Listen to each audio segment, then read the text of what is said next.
el programa de la agencia Paco Urondo. Estamos por este fondo, ustedes ya se identifican lo que se viene. Vamos a estar charlando con nuestra compañera Carolina Fernández en... No es la columna de economía, hoy tenés sorpresas, Caro. Hay sorpresas, hay sorpresas. Capaz que tengamos que cambiar el fondo, porque en realidad... Poneme vos, si Marquitos, vos que estás en tu mejor día hoy. Inspirate. Poné algo para arriba. Algo muy up. Sí, más esperanzador. No, Ahí ¿ves? vamos. Bueno, Yo después me quiero quejar de este fondo.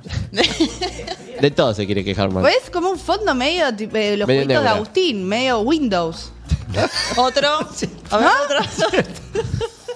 Bueno, pasaron cosas en la economía, pero traje una propuesta muchísimo más superadora hoy que desarrollar un tema, como hacemos siempre. Y no me van a escuchar a mí hablar tanto hoy, sino que tenemos en la mesa un invitado muy especial. Que para mí tiene valiosísimo sentido que esté acá por varios motivos, además de que porque es un referente, en mi caso particular, porque yo creo que es una de las figuras del arco político o del espacio político de hoy que sintetiza de alguna manera dos cualidades o condensa dos sectores que son muy relevantes para la discusión actual, que es por un lado obviamente la organización de los trabajadores y por otro lado la política, ¿no es cierto? Acá en el chat ya lo están pidiendo. Ya sabemos quién es. Bueno, lo presentamos. Está con nosotros Sergio Palazzo. Aplausitos. Bueno, muchas gracias. ¿Cómo estás, Sergio? Bien, viendo la onda Windows, me parece. ¿Te gusta? ¿Estás copado? Y pongamos un poquito de música bien arriba. ¿Ves? Ahora que te lo pide el invitado, lo va a hacer el sátrapa este. Bueno, bien. Bueno, bienvenido. Gracias por estar. Muchas gracias a ustedes por la invitación. La columna suele ser de economía. Solemos desarrollar temas de la semana, presupuestos, discusiones varias. Pero nos vamos a correr un poco de ese eje hoy. Primera pregunta obligada igual es si Sergio Palazzo la ve o no la ve, ¿no? Si este modelo económico se sostiene o no. Opiniones. Está claro que el modelo económico se sostiene para una pequeña minoría que ha sido la histórica clase reaccionaria de la Argentina que obtiene sus beneficios hoy. Quizá lo que nosotros tendríamos que replantearnos y discutir es por qué cuando accedemos al poder político no tenemos las mismas conductas que tienen ellos. Ellos asumieron y conforme su ideología y sus mandantes cumplieron a rajatabla lo que venían a hacer. Quitarle derecho a los trabajadores, bajar el nivel de ingresos, que mejora la tasa de rentabilidad de los sectores más reaccionarios y concentrados de la economía. Vinieron a blanquear la plata que durante años escondieron y que es la que les falta a los hospitales, a las escuelas, a los jubilados. Y no tuvieron ningún problema en hacerlo pagando todos los costos políticos y si había reacción, represión. Nosotros, que no tenemos la visión de la represión, pero sí creo que más allá de la justificación de pandemia mediante, guerra Ucrania-Rusia que subió los commodities mediante, que la sequía que nos quitó posibilidad de tener dólares mediante, no tuvimos la misma decisión política de ir por el respaldo de quienes nos habían votado y a quienes habíamos comprometido un ideario no distinto, pero sí mucho mejor del que fue. Y creo que este modelo, bajo estas condiciones, para muy poco se sostiene en muy poco tiempo. El problema es el daño social que hace desde el punto de vista de las leyes que se cambian y también desde el punto de vista de la acumulación de la riqueza. Un dato significativo, la pérdida del poder de ingreso de los argentinos hoy y lo que ha perdido el sistema de la seguridad social por esa pérdida de ingreso ya alcanza casi los 17 billones de pesos que salieron del bolsillo del laburante y de la arca del Estado que no percibió y pasan a engrosar el capital. Sergio, te hago una consulta. ¿Vos crees que había un consenso, ¿no? Cuando ganó Milei las elecciones, de que había que implementar un ajuste y si había una parte de ese ajuste que lo tenían que pagar los trabajadores o realmente, digo, no sé, la gente que fue a votar pensó que ese ajuste lo iba a pagar la política? Yo creo que la gente que fue a votar primero fue con desencanto a votar, fue con bronca. Él logró sintetizar esa bronca en un discurso sumamente agresivo contra la clase política, dirigencial de todo tipo, porque no es solo la clase política. Y a partir de ahí logró consolidar la grieta del lado de él, pero pensando en que la grieta no se resuelve por el consenso de ideas o la tolerancia de interpretar al otro distinto, sino por la eliminación del otro. Tal cual. La grieta que él propone saldar es eliminando el otro lado de la grieta, lo cual es muy peligroso. Eso fue, me parece, el condimento con el que fue a votar la gente. Ahora, de ahí en más, creo que encandilado por propuestas de el ajuste lo paga la casta, supongo que muchos de los que lo fueron a votar no pensaron en un ajuste que le iba a recaer directamente sobre el bolsillo. Uno puede decir fueron ingenuos, no sé, a veces cuando vos estás enojado y cuando te va mal y cuando querés que te vaya mejor, que es una cuestión aspiracional, todos queremos que nos vaya mejor y alguien te propone un vergel delante, terminás yendo detrás de ese vergel prometido.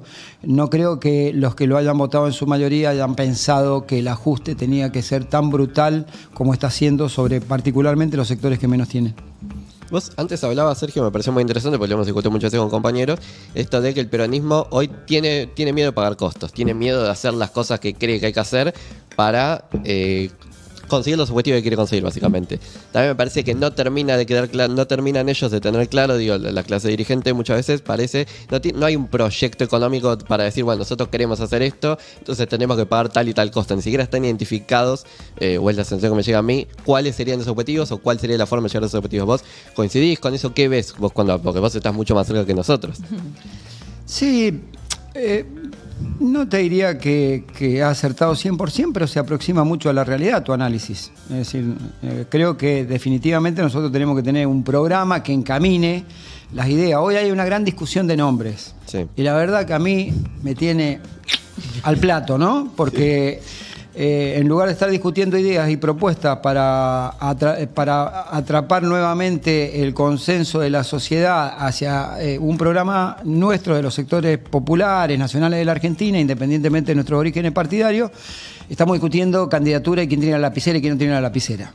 Cosas que son importantes, sí, claro, los candidatos son importantes, pero es más fácil ser candidato o elegir los candidatos a partir de que vos tengas un programa.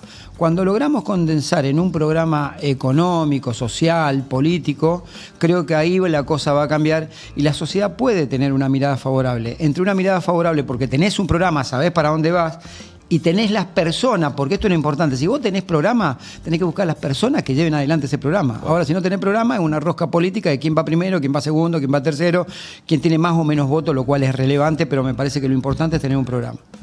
¿Qué tal, Sergio? Yo tengo una pregunta. Recién, Caro te presentaba de una manera representante de los trabajadores, figura de la política, y mencionamos todo el proceso del Frente de Todos y también anterior. Me interesa si tenés algún tipo de reflexión sobre este proceso que muchas veces se dio de representantes de los trabajadores que terminan accediendo a listas, sobre todo o en el Senado o en diputados, no solo del peronismo en general, sino de la situación actual. ¿Qué reflexión te merece? ¿Cómo analizás todo ese proceso que se dio y que se tiene que seguir dando?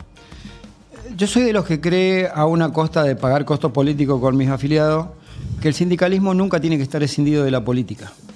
Porque cuando vos discutís en una organización sindical una paritaria, un aumento salarial, estás discutiendo a veces lo que el poder político no se anima, no sabe o no puede discutir, que es la distribución del ingreso. Claro. Que nosotros le saquemos al sector empresario un punto más o un punto menos, significa, si es un punto menos, mayor acumulación de capital, y si es un punto más, significa mejor distribución. Entonces creo principalmente en que está atada y vinculada la decisión de ser dirigente sindical a la discusión política.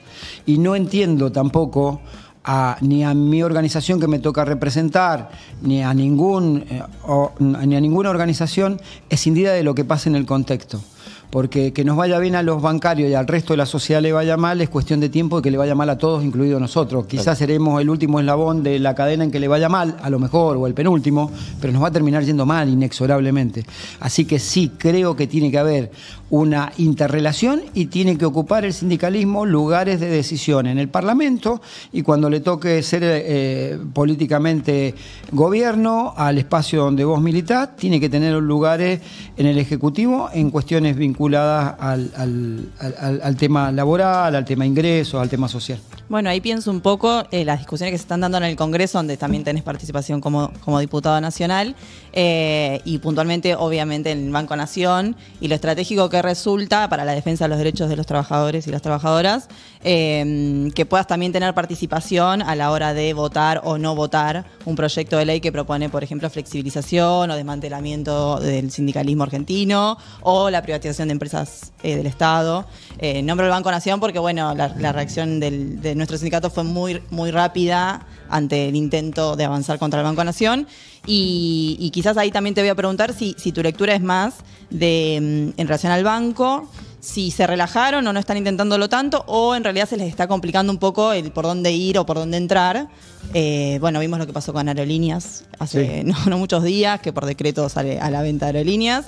Luego una reacción muy fuerte, un paro importante.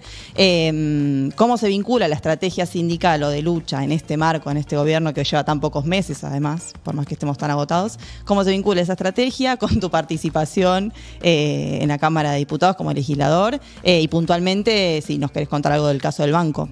En algún caso sirve para buscar consensos y tratar de salvaguardar derechos o políticamente que las empresas del Estado, lamentablemente varias fueron puestas en el listado, bajaron bastante de lo que era original la ley base. Ley base no, ley 27.742. ¿Por qué voy a hacer esta referencia?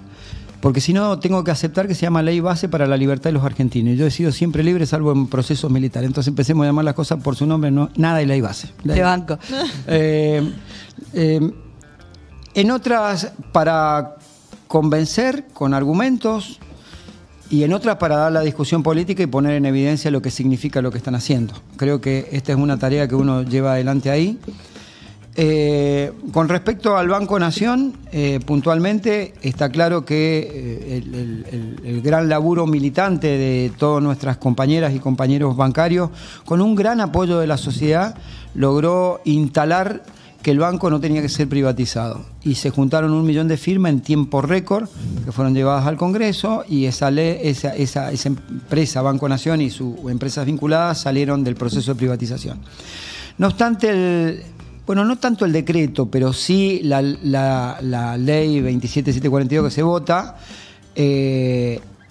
la mal denominada ley bases, establece en 2 de sus artículos, en uno la posibilidad de transformación jurídica de los entes y en otro de las sociedades del Estado, con lo cual la dejan comprendida dentro de lo que el Estado podría avanzar en transformar en sociedad anónima o en su transformación jurídica. Bueno, ahí inexorablemente van a tener que pasar por el Congreso, porque la Carta Orgánica del Banco, que es la que establece que es un ente autárquico del Estado, es una ley nacional, tiene que pasar por el Congreso. No obstante ellos, claro que dan pasos hacia la privatización y tenemos que estar muy atentos. Por ejemplo, el banco acaba de resolver ahora cerrar una cantidad de sucursales en la provincia de La Pampa porque el gobierno de La Pampa subió impuestos. Justo estaban preguntando por eso en el chat. Ahí vamos con eso. Hay que reconocer de mayor a menor. El gobierno nacional decidió secar a las provincias de recursos a través de no enviarles partidas de las que son coparticipación no automática, fondo de incentivo docente, fondo de transporte, etcétera. Caída de recaudación y de ingresos de las provincias. Las provincias, ¿qué hacen? Para elevar su nivel de ingreso, equipararlo, empiezan a generar impuestos, ¿no? Claro. O alguna carga impositiva. En este caso, la provincia de La Pampa decidió ir por un lado por el juego y por otro lado por los bancos. Y subió una tasa de ingresos brutos de 7% según el banco, 9% según el gobierno, al 15,5% casi. Tiene un impacto fuerte, digamos. El banco, ¿cuál fue la reacción? Es un impuesto temporario, hay que decirlo, hasta el mes de diciembre. La reacción del banco primero fue, sacamos la gerencia zonal. Y después cierro una cantidad de sucursales que están ahí, que las han anunciado. Bueno, está claro que por un lado el gobierno nacional presionó para que no tuvieran recursos y por otro lado la respuesta del banco fue presionó porque hubo subida de impuestos. Es una asfixia a la provincia en primer lugar. En segundo lugar, también es una decisión que debería discutirse un poco más si hoy cargar un impuesto sobre las entidades financieras que han bajado su nivel de spread producto de la caída de tasas y que lo necesita el sistema financiero para dinamizar la economía a través del crédito, si tenés que cargar impuestos sobre los créditos o no, porque lo va a terminar pagando seguramente una pyme a ese costo. O quizás no haya el suficiente crédito. Lo que hace el banco está absolutamente mal, lo hemos rechazado, lo repudiamos y lo hemos denunciado ante el Ministerio de Trabajo, que es, no vamos a permitir que ellos avancen con un proceso de cierre de sucursales por falta de rentabilidad porque es un banco público. Porque ellos dicen, bueno, no es rentable, las sucursales las cerramos. Pero dejan comunidades enteras sin posibilidad de los jubilados, por ejemplo, que han elegido el Banco Nación para cobrar. O los clientes de crédito. El banco tiene el doble de créditos que lo de depósito que tiene. Quiere decir que tiene una presencia en crédito importante para la comunidad económica de La Pampa. Entonces me parece que la decisión decisión que se toma es casi una venganza en función de lo que hizo el gobierno provincial, pero en el medio están los trabajadores y está la comunidad que recibe el servicio del banco. Nosotros rechazamos, nos oponemos, ayer pararon los compañeros de La Pampa, hemos hecho la denuncia y el martes hemos sido convocados al Ministerio de Trabajo, el banco y nosotros para empezar una discusión sobre este tema. Si este tema el banco no lo resuelve, garantizando los puestos de trabajo, garantizando los salarios, las condiciones de trabajo, garantizando la permanencia de sucursales y la quiere extender, porque también habían 200.000 comentarios, pasa algo y viste y después te vienen 200.000 comentarios, fake por un lado, mensajito, cadena de WhatsApp por otro, todos los días contestando. Si quiere extenderlo, está claro que el banco va a tener un conflicto de orden nacional con la asociación bancaria, porque no nos va a temblar el pulso de establecer un conflicto nacional si estos temas no se resuelven. Sergio, te quiero llevar a otro tema, reforma laboral, ¿no? Sí. Que es un tema que se viene discutiendo mucho, se discutió, en el último tiempo también se viene discutiendo mucho en el peronismo, ¿no? O dentro del Frente de Todos. Sí, faltó... Las cartas de Cristina, decilo. Sí. No, digo, sí. Animémonos a discutir todo. No, pero digo que como que parece que cuando hablamos de reforma laboral, hablamos de la reforma, únicamente de la reforma laboral de Milei. Vos, digo, en tu rol, o sea, no solo como diputado nacional, sino también como dirigente sindical, ¿crees que nos debemos, un debate serio alrededor de la reforma laboral, si es necesario avanzar en algún sentido con esto? O vos me decís, reforma laboral, hoy es imposible discutirla si no adoptamos la agenda de Milei, entonces no puede ser parte de la discusión pública. Bueno, acá viene la segunda discusión sobre las palabras. Sí. Así como me resisto a ley base, me resisto a decir reforma laboral asociada a flexibilidad.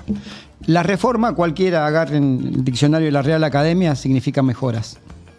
Y acá no hay un solo artículo de la reforma laboral propuesta por ellos, mal llamada reforma porque es un proceso de precarización, flexibilización del trabajo.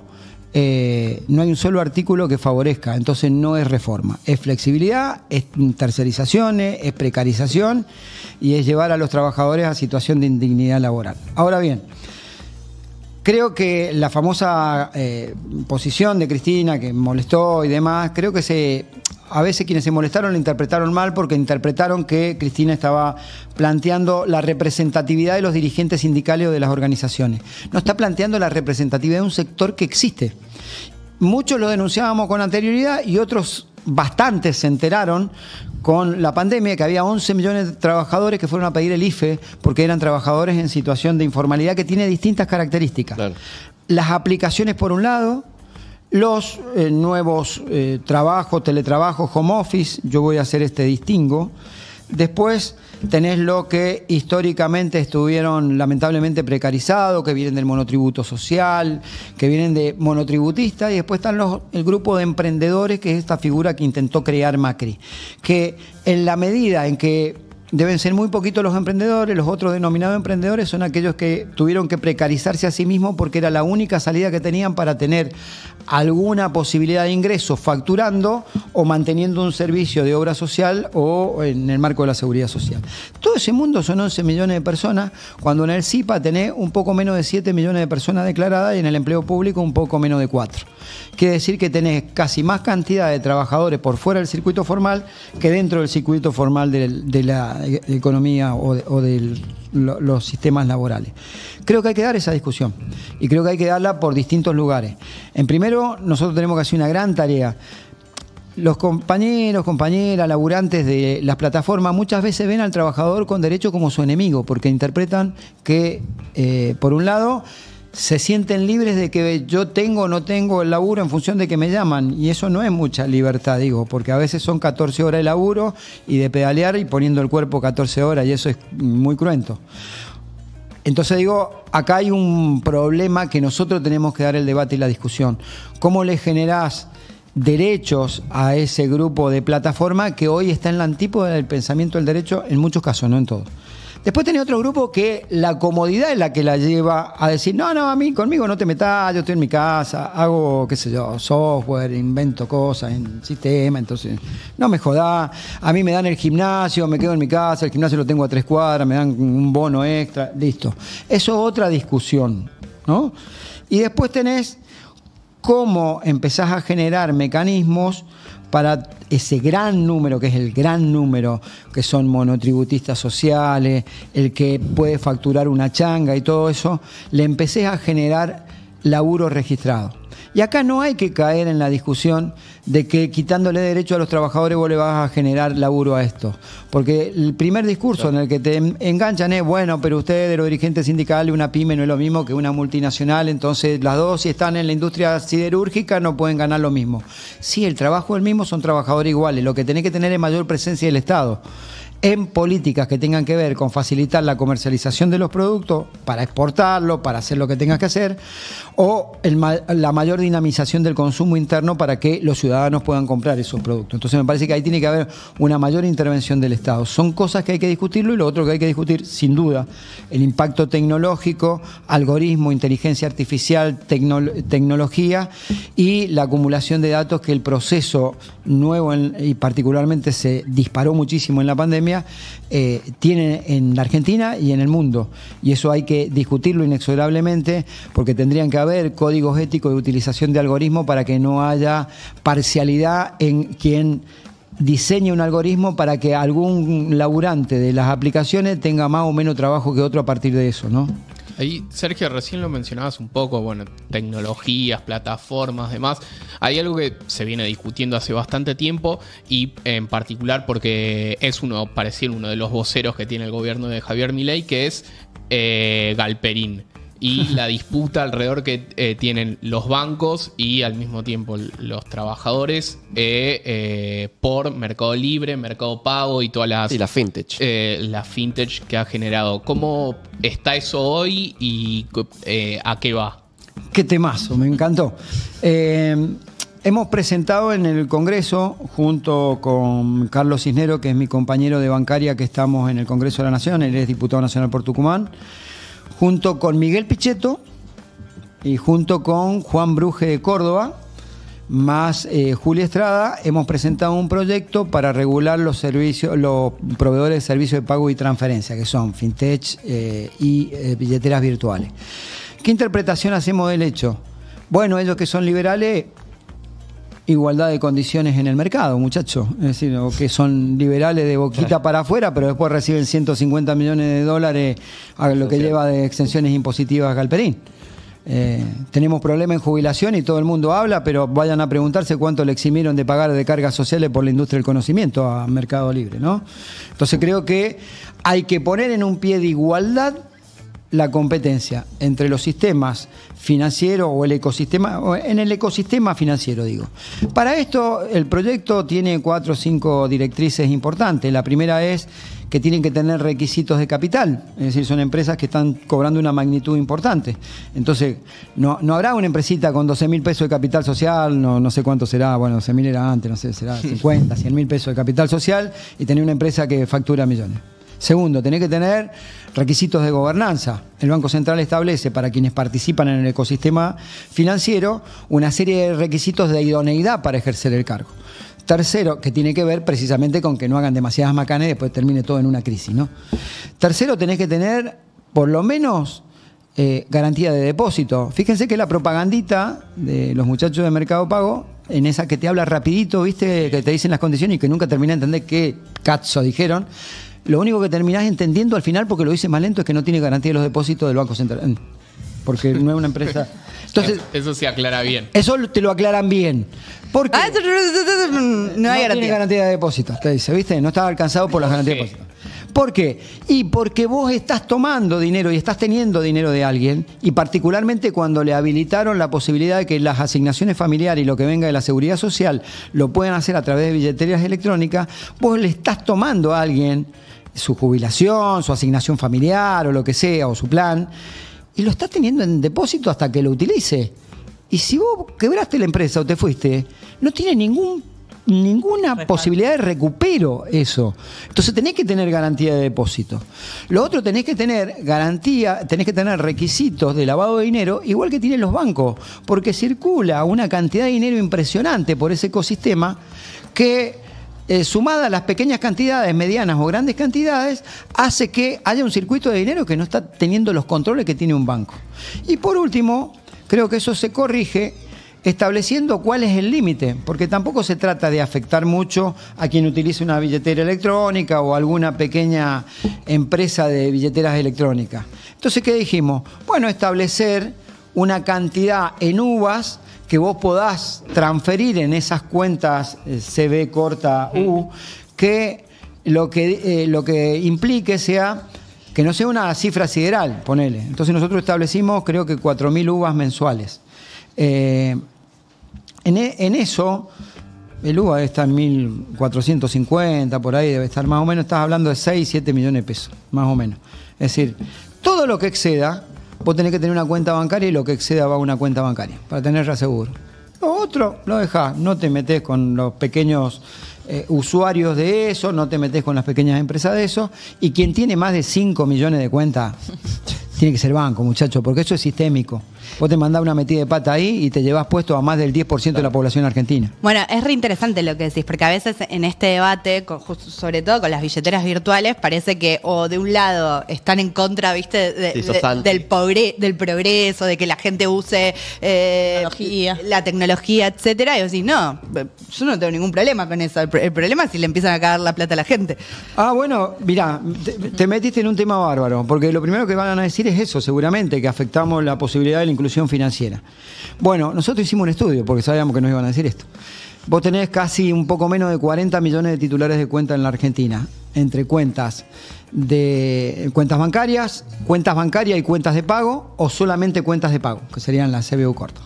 Entonces vos decís, bueno, cuando miramos dijimos, che, pero hay 1.600.000 nada más que tienen solamente cuenta de pago. No son tantos. Los demás tienen o una cuenta bancaria o una cuenta de pago. No tendrían problema en que estos dineros circulen por el sistema. Entonces vos decís, bueno, hagamos un segundo estudio porque dimos un pasito más adelante. Pues sabemos que viene una andanada. Después de esto sabemos que el muchacho tira andanadas. Entonces dijimos, hagamos un estudio. A diciembre del 2023, que era la información cuando empezamos a trabajar el proyecto, el 98,5% según el Banco Central de los adultos tiene una cuenta bancaria. O cuenta bancaria y cuenta de pago. Quiere decir que vos estás hablando de un grupo etario de edades inferiores a la mayoría de edad. Entonces no es que está circulando en ese sectorcito chiquito una gran cantidad de dinero, por eso establecemos el límite de los UVA. Esto lo ha hecho México, nada más que utiliza una unidad de medida fiscal o algo, no me acuerdo bien cómo es el nombre que le dieron, y también hizo esto de, después de tantas cuentas vos tenés que ser banco.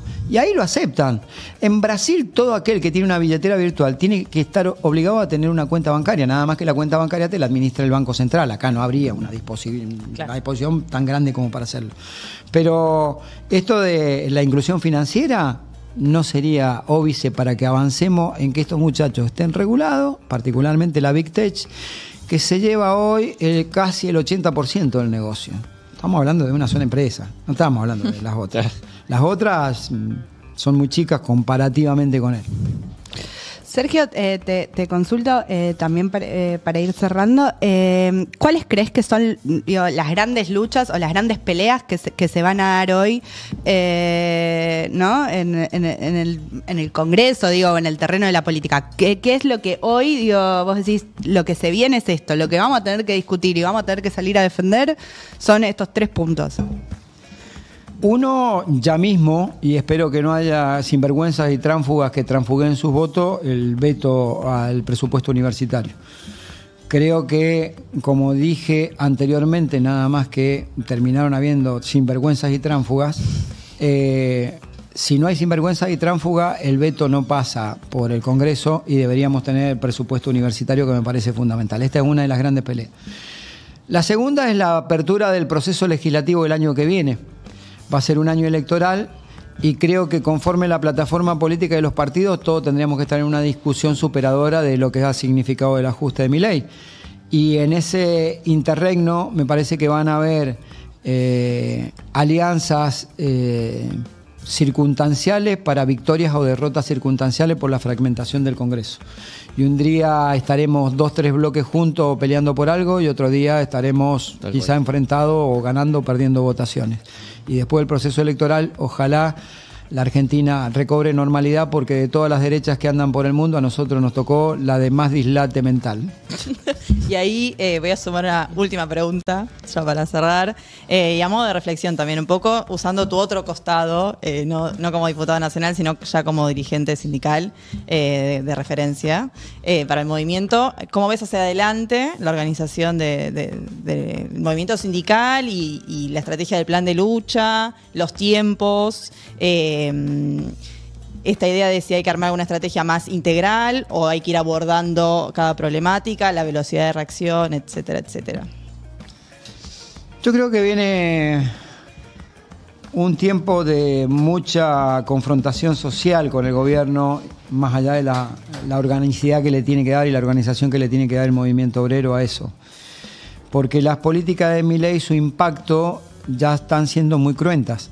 Ya no solo atacó a los que no tenían, sino a los que les quedaba un restito, ya vendieron sus dólares para pagar la luz, para pagar el gas, y más aún con los propios anuncios que hace el gobierno. Bueno, el gobierno dice una cosa, se desdice, hay un funcionario que dice una cosa, otro que dice otra, qué sé yo, el triángulo de hierro dice más cosas.